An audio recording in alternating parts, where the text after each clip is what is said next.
noches, bienvenidos a esta transmisión en vivo del Laboratorio Clínico Inmaculada Concepción. Les agradecemos por estar pendiente de nuestras transmisiones en vivo. Les recuerdo que esto es parte del programa que tiene el laboratorio, que se llama Programa de Apoyo al Paciente, en el cual nuestro objetivo es brindarle a ustedes información para que la manejen, ¿verdad? Y así de esa manera ustedes sepan cuidarse, sepan saber, también tengan en cuenta recomendaciones y factores de riesgo para ciertas enfermedades. El día de hoy vamos a hablar sobre la hipertensión arterial. También los invito a que nos sigan en nuestras redes sociales, nos pueden seguir en nuestro canal en YouTube, también tenemos página en Instagram, en Twitter y obviamente acá en Facebook, donde también nos pueden dejar sus comentarios y plantearnos temas de interés para que nosotros posteriormente los estemos desarrollando. También al final de esta transmisión vamos a tener un espacio breve para preguntas, entonces los invito también a que dejen sus comentarios, nosotros vamos a estar dándole respuesta. Entonces, como les había mencionado, el tema de hoy es la hipertensión arterial. La hipertensión arterial pertenece al grupo de las enfermedades cardiovasculares. Es un problema de salud a nivel mundial.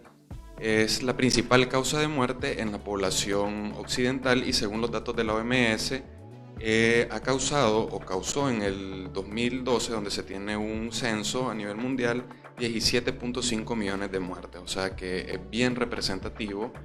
Una de las causas de muerte más significativas en la estadística de los países en desarrollo y en vías de desarrollo, siendo los países en vías de desarrollo y los países pobres los más afectados por este mal.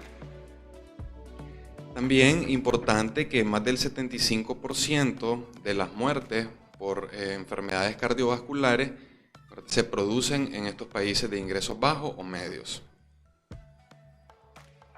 Entonces, para ir desarrollando la charla es importante que sepamos qué es la presión arterial. Entonces aquí les tengo una definición bastante aterrizada, ¿verdad? A un lenguaje no tan médico. Y bueno, la presión arterial se refiere a aquel nivel de fuerza o presión que existe en el interior de las arterias. Entonces esa es la fuerza que el corazón vence cuando hace la contracción. Entonces eso es la presión, ¿verdad? Esta presión está producida por el flujo de sangre. Esto es importante que lo tengan en cuenta porque de esta manera podemos explicar ciertas recomendaciones que se dan para disminuir los niveles de presión. Como por ejemplo, les voy a adelantar una de ellas, disminuir el consumo de sal. Ya me imagino que muchos de ustedes, si alguno de ustedes los que está viendo padecen de hipertensión o tienen familiares que padezcan de esta enfermedad, han escuchado a los médicos que les brindan esa recomendación. Y esto es porque la sal hace que nosotros retengamos líquido y aumenta el volumen de sangre en nuestro sistema circulatorio y de esta forma es que se aumenta la presión por este factor. Entonces, cada vez que el corazón late, sube la presión y entre los latidos, cuando el corazón entra en reposo, esta presión disminuye. Y ahí es donde tenemos la diferencia entre cuando nos toman la presión, ¿verdad? La famosa presión sistólica, que es el famoso 120 que todos conocen, y la diastólica, el 80. Entonces esa es la variación de presión que existe, eso es lo que explica esa variación de presión. Entonces, ¿qué es la presión arterial alta? Bueno, esto es cuando los niveles de presión superan los límites normales. ¿Y cuáles son los límites normales? Pues lo que se maneja, ¿verdad? Es aquella presión tiene que ser menor de 120/80. ¿Por qué les digo esto? Porque hay personas, y se da más en las damas, en los pacientes femeninos, que pueden llegar a tener presiones normales de 90/60, por ejemplo, o 100/60 o 110/70, y esto es normal para ellos. Pero primero nos tenemos que dar cuenta si esa es la presión normal del paciente, y eso lo vamos a realizar con un mapeo de presión. ¿Por qué? Porque cuando estos pacientes, un ejemplo, una persona que tenga 110/70 o una persona que tenga 90/60, si uno le toma la presión y se la encuentra en 120/80, Entonces, esta persona muy probablemente ya esté cursando con aumentos de presiones significativos que le causen cierta sintomatología. Entonces, siempre es muy importante tener o el conocimiento de cuál es tu nivel de presión. Eso es fundamental para de esa manera ayudar al clínico, a nosotros los médicos, a dar un buen diagnóstico o buenas recomendaciones. Eso es fundamental. Y también importante que sepamos, ¿verdad?, que cuando nos encuentran la presión alterada, en algunos casos me he dado cuenta de pacientes que van a algunas farmacias o cualquier otro centro de este tipo y les recomiendan medicamentos. Yo les aconsejo de que no hagan eso y que mejor anoten la cifra que les descubren y visiten a su médico. ¿Cuándo se dice que la presión está alta o que tenemos hipertensión arterial? Como pueden ver ahí en imagen está el 140. Entonces, usualmente si la persona o el paciente, su presión arterial basal es 120/80, cuando a este paciente le encontramos cifras de 140/100, 140/90, nos hace sospechar de que este paciente probablemente ya esté debutando con esta enfermedad. Entonces, el paciente que tenga una presión basal de 90/60, cuando tenga 120/80 o 130/90, tenemos que ponerle ojo a este paciente y darle todas las recomendaciones y hacerle su mapeo de presión, porque estas presiones ya son demasiado elevadas para las presiones que su organismo está acostumbrado a mantener. Entonces, esto quiere decir que esto es bien dinámico, ¿verdad? O sea, realmente existen las recomendaciones, existen esos valores definidos por todas las asociaciones de cardiología a nivel mundial. Sin embargo, siempre se dice que es el clínico el que va a determinar en qué momento catalogar a un paciente si es hipertenso o no, porque hay muchos factores también que podemos tener para que estos pacientes tengan la presión elevada, ¿verdad? Algunas veces hay pacientes que llegan caminando por un gran trayecto y esto puede hacer de que la presión se les eleve. Sin embargo, no es justificación esta para que la presión exceda valores aceptables, ¿verdad? Yo siempre pongo un ejemplo. Yo puedo ir en mi carro de aquí a Guatemala y mi carro no tiene por qué calentar, por así decirlo. O sea, si su sistema de refrigeración funciona bien, él no tiene por qué dar un problema. Entonces es igual nosotros tenemos un sistema en nuestro organismo que nos ayuda a regular la presión. Entonces nosotros podemos hacer algún esfuerzo físico, podemos caminar, podemos ir a correr y la presión se nos puede elevar, pero hasta un nivel aceptable. Entonces esto se los menciono porque algunas veces cuando les encuentran la presión alterada a algunos pacientes, siempre buscamos como poner justificaciones para no aceptar que podamos tener esta enfermedad, porque ya creo que es conocimiento de muchos que esto es una enfermedad crónica. Esto quiere decir de que vivimos con ella, ¿verdad? Entonces, una vez que la padecemos, estamos destinados a convivir con esta enfermedad. Entonces, lo más recomendable es aceptarlo, digerir esa información, porque de esa manera es que vamos a poder captar y poner en marcha o aplicar todas las recomendaciones que nuestros médicos nos brindan. Entonces, ¿cómo se determina si la presión arterial es alta? Primero, el valor de medida que se utiliza para la presión arterial es el milímetro de mercurio. Entonces, esta presión pues se mide con el famoso tensiómetro o el esfigmomanómetro. Entonces, lo ideal es hacer un mapeo de la presión por 7 días en los dos brazos y de preferencia 2 veces al día. Cuando se levantan por la mañana pueden ducharse, pueden descansar después de la ducha unos 10 minutos y se pueden tomar la presión en ambos brazos, y en la noche después de que lleguen al trabajo pueden también reposar unos 10 a 15 minutos y tomarse la presión. Y aquí pueden observar un cuadro que es más o menos algo así que es lo que ustedes tienen que tener para llevar su control de presión. Porque de repente un día se me subió, tengo que hacer este control. Pues no, como les mencionaba anteriormente, es indispensable o lo ideal es que sepamos cuál es nuestra presión basal. Entonces podemos desarrollar un cuadrito así, bastante sencillo, donde están los 7 días. Y entonces en el brazo derecho tenemos 2 cuadritos porque vamos a poner la presión que encontramos en la mañana y la presión que encontramos en la tarde. Y posteriormente, cuando tenemos los 7 días, podemos ir a visitar a nuestro médico de cabecera para que éste nos diga cómo está nuestra presión. Entonces esto es importante, ¿verdad? No lo dejemos, no lo subestimemos. Esto es muy sencillo, pero hay muchos pacientes que lo subestiman y no lo cumplen o lo dejan para mañana, lo dejan para pasado mañana, para 7 días. Entonces no es lo ideal. Les recuerdo lo que les mencioné al inicio de la lámina. En el 2012 ocasionó 17.5 millones de muertes. Entiendo por la situación actual que todos estamos preocupados por la mortalidad del COVID-19, pero les digo, ¿verdad? Hay otras enfermedades que andan ahí, que vivimos con ellas y que causan muchísimas muertes también al año. Entonces, no nos desenfoquemos siempre, o sea, es cierto, tenemos que tener en cuenta la situación actual del mundo, ¿verdad? Con esta pandemia, pero no podemos olvidarnos de estas enfermedades.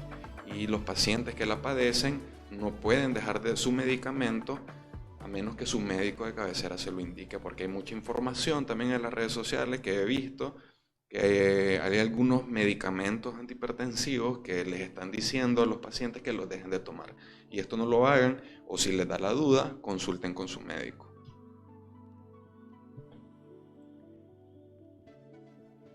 Entonces, ¿cuál es la presión normal? Como les había mencionado, es la presión que tenemos menor de 120/80. Esto es porque ya les había dicho, ¿verdad? Hay pacientes que tienen 90/60, 100/70 y ellos andan bien con esa presión. No necesariamente es baja. Ahora bien, si por ejemplo aquí su servidor, yo soy 120/80, si un día tengo 90/60, lógicamente esa presión para mí es baja, ¿verdad? Entonces por esa razón es que tenemos que saber cuál es nuestra presión basal. Si se fijan, remarco mucho esto, pero es que es muy importante realmente. Entonces, ¿qué causa la presión arterial? O sea, la hipertensión. ¿Cuáles son las causas o lo que nos hace que nosotros padezcamos de esto? Entonces, el 90-95% de los casos no se conoce la causa. Está relacionado, ¿verdad? También con el origen hereditario, o sea, muy probablemente cuando ustedes van a consulta, siempre nosotros los médicos tenemos en nuestro esquema de la historia clínica, cuando los estamos atendiendo por primera vez, les preguntamos si sus familiares padecieron de alguna enfermedad y muy probablemente cuando ustedes dicen, bueno, sí, mi mamá es hipertensa, mi papá es cardiópata y de repente te pesan y estás gordito y entonces tenés muchos factores de riesgo, ¿verdad? Tenés el sobrepeso, tenés el componente familiar, entonces tenés que evitar, no esperar a llegar a ser hipertenso, o sea, tenés un gran porcentaje de probabilidades de padecer esta enfermedad. Y también hay factores ambientales que nos predisponen a esto. Y también en estos factores ambientales, pues podemos decir los factores propios a nosotros, como son nuestro estilo de vida, nuestros hábitos alimenticios y algunos vicios, ¿verdad? Entre ellos el principal que está asociado con esto es el tabaquismo. Otros factores asociados, bueno, se ha descrito que los pacientes afrodescendientes tienen mayor probabilidad a padecer de esta enfermedad. También el avance de la edad, esto es porque la elasticidad de la célula se va perdiendo. Entonces es cuando las células se hacen menos elásticas, entonces eso quiere decir que hay un aumento de presión, tan más tensa las arterias, ¿verdad? Entonces cuando el corazón eyecta, estas no se distienden como lo deberían de hacer y eso aumenta la presión y hace que el corazón se esfuerce más. También la obesidad y el sobrepeso. Y en muchos casos se ha descrito que las pacientes que están embarazadas, ¿verdad? y les diagnostican preeclampsia, estas pacientes pueden llegar a predisponer o a padecer de hipertensión arterial.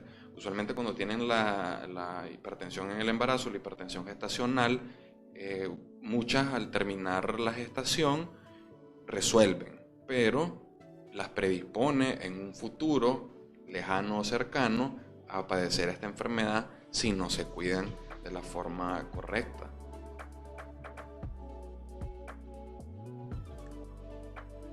También el consumo excesivo de alcohol, el sedentarismo y el alto consumo de sodio o sal o la sensibilidad a este elemento, ¿verdad? Hay pacientes que son bastante sensibles a la sal. ¿En qué sentido? Pues lo retienen mucho y entonces esto hace que el riñón retenga mucho líquido, como les había explicado al inicio. Por esta razón es que se nos aumenta la presión. ¿Cuáles son los síntomas de la hipertensión arterial? Por lo general no tiene síntomas. Interesante, ¿verdad? ¿Por qué? Porque usualmente, ¿qué es lo típico? Lo típico es que dicen, ando roja la cara, de seguro andas la presión alta. Andas los ojos rojos, de seguro andas la presión alta. Siento bochorno, de seguro andas la presión alta. Todo es la presión hasta que no se demuestre lo contrario. Y para que lo tengan en cuenta, la mayoría de los casos son asintomáticos. Pero hay algunos pacientes que pueden describir dolor de cabeza, ¿verdad? Entonces existe la cefalea por aumento de presión y también algunos pacientes manifiestan sensaciones de mareo, pueden tener epistaxis, que es sangrado de nariz, y entre otros síntomas. Entonces cuando los pacientes tienen esto, pues lo ideal es tomarle la presión para descartar que esto sea, pero por lo menos un sangrado de nariz, la mayor causa es por fragilidad capilar, no porque se suba la presión. Sin embargo, pues puede ser una de las causas, pero no siempre. Entonces, lo más importante de esta lámina es de que puede ser totalmente asintomático. Entonces, a la hipertensión arterial se le conoce como el asesino silencioso. Y lo otro que se pueden preguntar, ¿se cura? ¿Qué podemos hacer para esto? Pues realmente es una enfermedad crónica, como les había dicho, y no se cura. Pero la buena noticia es de que lo podemos controlar. Y está descrito, ya hay reportes sobre pacientes que son hipertensos porque nunca lo dejan de ser, pero al tener un buen hábito alimenticio, a tener un buen estilo de vida haciendo ejercicio y todo lo demás, logran dejar los medicamentos o no tener la necesidad de consumir medicamentos para disminuir la presión. Pero ok, dejas de consumir los medicamentos porque se te controla la presión, ya no sos hipertenso. La respuesta es no. Seguís siendo hipertenso, entonces eso hay que mantenerlo siempre en nuestra cabeza para no dejar de seguir las recomendaciones y obviamente si sos uno de estos pacientes que logró hacerlo, no retroceder todo ese avance que lograste, porque lo que haces al disminuir todos estos riesgos o que la enfermedad siga avanzando es simplemente disminuir tus probabilidades de morir por esta enfermedad o de sufrir las consecuencias o los efectos secundarios que ocasiona esta enfermedad en tu órgano. Entonces, ¿cuáles son estos efectos que esta enfermedad puede ocasionar? Pues tenemos que como causa un aumento o un esfuerzo mayor en el corazón, usualmente estos pacientes cuando no se controlan, a los 10, 15 años ya padecen de algo que se llama insuficiencia cardíaca congestiva. ¿De qué se trata la insuficiencia cardíaca congestiva? Pues simplemente el corazón es un músculo. Entonces, este músculo que tiene cavidades adentro, ¿verdad? Se contrae para eyectar la sangre. Entonces, obviamente, si él, imagínense, pasas 15 años con la presión descontrolada, entonces, como es un músculo, se hipertrofia. Eso quiere decir que se agranda, ¿verdad? El músculo se agranda como cuando hacemos ejercicio y se nos agranda el bíceps, etc. Entonces, ¿qué sucede? Cuando este músculo se agranda, la contractilidad del músculo se disminuye y por esa razón la enfermedad tiene un nombre bien explícito. Se causa la insuficiencia cardíaca. Eso quiere decir que el corazón es insuficiente para realizar su función, que es el bombeo de sangre. Entonces, estos pacientes usualmente se cansan, caminan un trayecto 10, 12 metros y se cansan y dependiendo de eso se clasifica el estadio de esta enfermedad. Si les interesa que hablemos sobre este tema, lo pueden dejar en sus comentarios y hablamos más a fondo sobre lo que es la insuficiencia cardíaca. Pero una de las cosas que los pacientes hipertensos cuando no se controlan padecen mucho y es bastante complicado y lamentable pues porque después no puedes desarrollar tus actividades cotidianas, o sea, no puedes salir a caminar, no puedes dormir bien porque si dormís acostado sentís que te ahogás entonces tu vida cambia, ¿verdad? Y no cambia para bien. Entonces por eso tenemos que seguir todas las recomendaciones y seguir las indicaciones de tu médico. Otro de las cosas que puede pasar, pues obviamente se genera un daño arterial.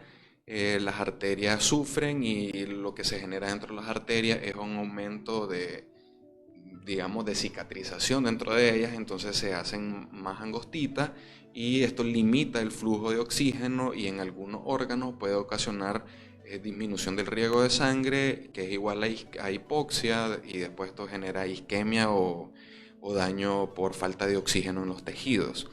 También al aumentar la presión en algunos órganos bien sensibles como el riñón, le puede ocasionar alguna insuficiencia renal aguda o insuficiencia renal crónica. También tenemos riesgo de trombos y riesgo de hemorragia. Entonces tenemos el famoso el derrame cerebral, ¿verdad? Entonces eso es cuando hubo un aumento de presión arterial significativo y hace que se rompa algún capilar o algún vaso pequeño en el sistema nervioso y por eso se ocasiona el derrame. Pero esto no solo puede pasar en el cerebro, puede pasar en el intestino, puede pasar en los pulmones. Entonces hay de todo, ¿verdad? Hay infartos pulmonares, intestinales, etc. Entonces se los comento para que lo tengan en cuenta. ¿Cómo se trata? Bueno, esto va a estar en dependencia del grado del estadio de hipertensión que tengas. Depende del nivel que te encuentre el médico. Usualmente cuando vas a una consulta y te encuentran más de 160, 100 o 160, 110, ya te catalogan como hipertenso y ni siquiera te mandan a hacer el mapeo. O sea, ya es un aumento de presión bastante significativo.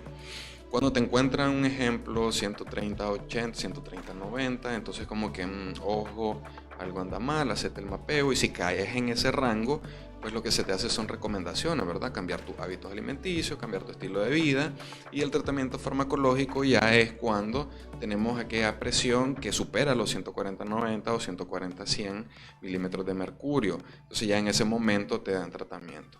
Y el tratamiento farmacológico puede ser un solo medicamento o doble medicamento. Entonces en los cambios de estilo de vida, pues sí o sí bajar de peso y tener una dieta hiposódica, eso baja en sal, ¿verdad? Entonces esto tiene que ser una meta para nosotros. Con el tema de bajar de peso, yo les comento que no sea un motivo de frustración para ustedes, porque esto tiene que ser algo gradual. Ok, un ejemplo, ponele, tenés 40 años y sos obeso, pero ¿cuánto tiempo pasaste para llegar a ser obeso? Entonces más o menos así te va a tomar el tiempo para disminuir de peso. O sea, no penses o no te ilusiones que vas a perder peso en 4 meses, en 6 meses, un año. Realmente te va a tomar más que eso. Y eso es lo importante de estas enfermedades. Al ser enfermedades crónicas, su tratamiento también es igual, es de por vida. Entonces tenés que mantenerte, tenés que perseverar y nunca flaquear en tus compromisos en el sentido de bajar de peso y de los demás hábitos. También hacer los ejercicios cardiovasculares o aeróbicos. Lo pongo explícitamente así porque no es lo mismo ir a levantar pesas que ir a correr o hacer natación o bicicleta o baile o zumba, lo que ustedes quieran. O sea, realmente no es el ejercicio del gimnasio ir a levantar pesas el que está indicado para estos pacientes, sino que el ejercicio que hace que tu sistema cardiovascular funcione, que en ese caso son las caminatas, puedes salir a trotar, usar una bicicleta estacional o una bicicleta al aire libre, la cinta para correr, o si te gusta bailar, pues puedes ir a bailar también. Entonces hay muchas maneras que puedes hacer que tu corazón funcione o que se ponga a trabajar y evitar el sedentarismo. Porque realmente en la actualidad los estilos de vida están como que diseñados para que seamos sedentarios. O sea, te levantás, desayunás, vas a trabajar, te fatigas en el trabajo, súper cansadísimo, regresas a tu casa y ni siquiera querés salir. O sea, simplemente hasta hay veces ni cenás y te acostás de un solo. Entonces eso es lo que tenemos que evitar. Entonces muchos me dicen, pero mire que no me da tiempo. O sea, me levanto a las 5 de la mañana, alisto a los niños, hago la comida, hago esto, hago lo otro y no me da tiempo. ¿A qué hora como? ¿A qué hora corro? Entonces, la respuesta es sencilla. organicen más su tiempo, porque pues, no va a aparecer una media hora extra en el día. Entonces ustedes tienen que darle valor también a su salud. O sea, así como le dan tiempo a todas esas otras cosas, su salud tiene que tener la misma importancia. ¿Ya? O sea, no subestimen eso, porque si no, todo lo que están haciendo en sus vidas, o sea, todos sus proyectos, todas sus metas, no van a tener ningún sentido porque van a pasar después, cuando tengan 60, 65 años, metidos en un hospital, y yo creo que no es lo que ustedes quieren, ¿verdad? Además de que cuando ya están en esos momentos, todo eso la familia sufre. Se los digo por experiencia, ¿verdad? Cuando trabajé en hospitales, yo vi esa parte de estas enfermedades y es bastante triste, ¿verdad? Entonces no es justo que todo el esfuerzo de sus vidas al final no lo puedan disfrutar. ¿Qué otra cosa pueden hacer? Pues dieta baja en grasa. Que nosotros los nicas somos especialistas a comer cosas fritas. O sea, los frijolitos fritos, el madurito frito, huevitos fritos, o sea, realmente todo frito, tajadas fritas. O sea, me puedo pasar hablando de las cosas fritas que comemos toda la noche.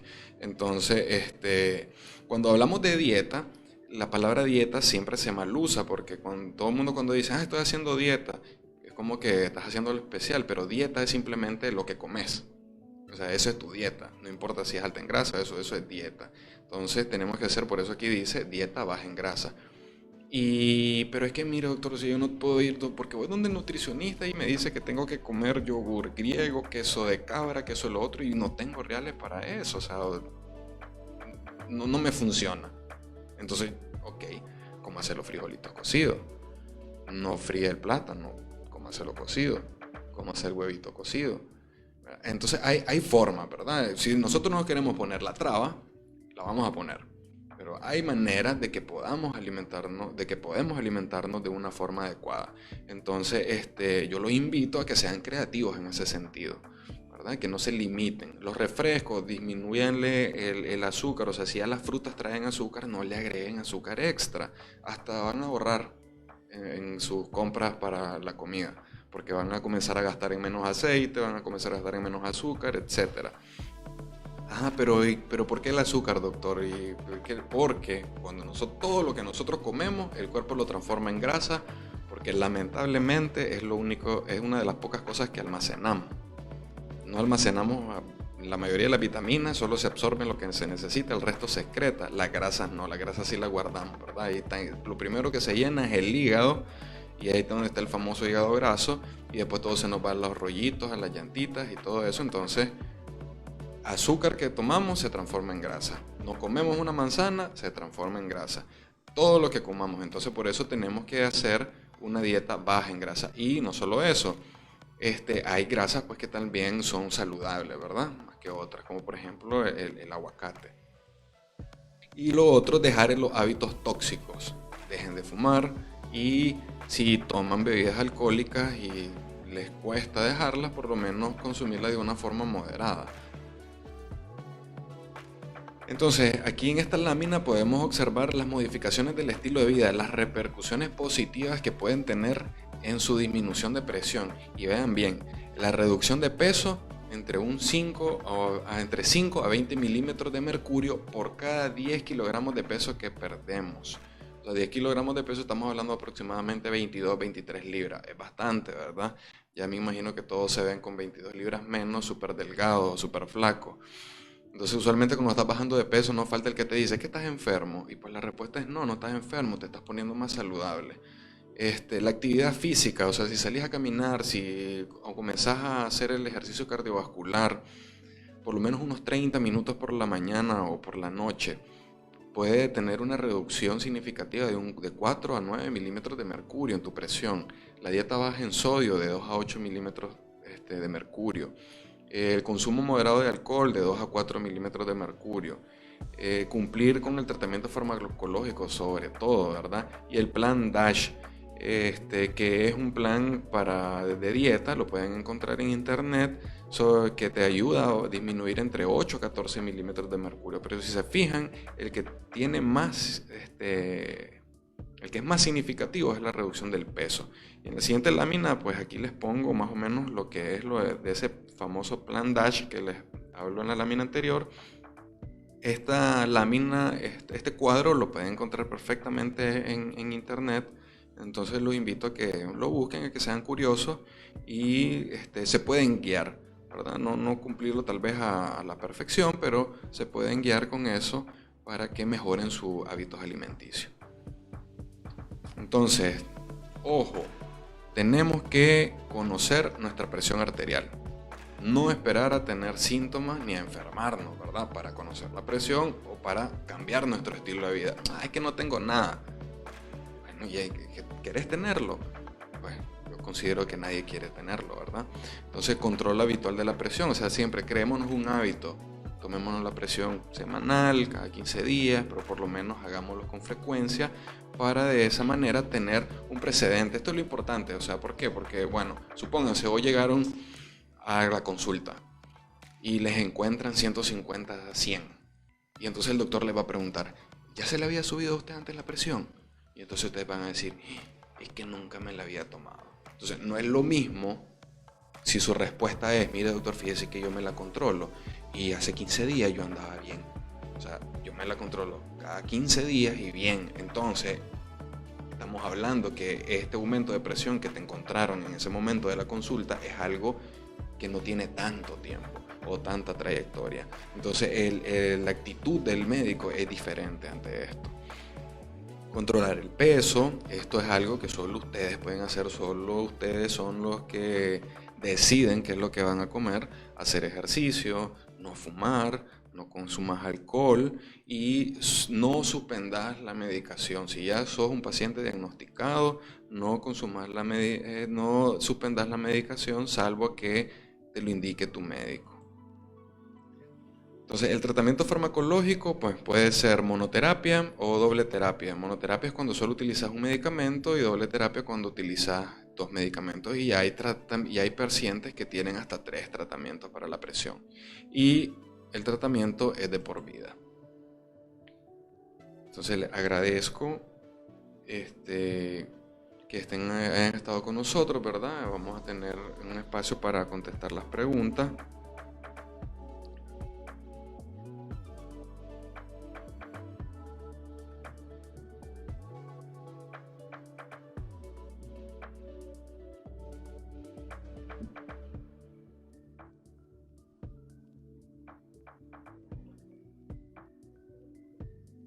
Saludos, doctor Dusan. Gracias por estar con nosotros.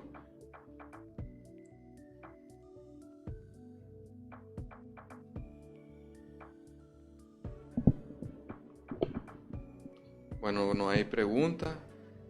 Ya saben, si desean tener otro tema de interés, solo nos lo comentan y vamos a estar desarrollándolo.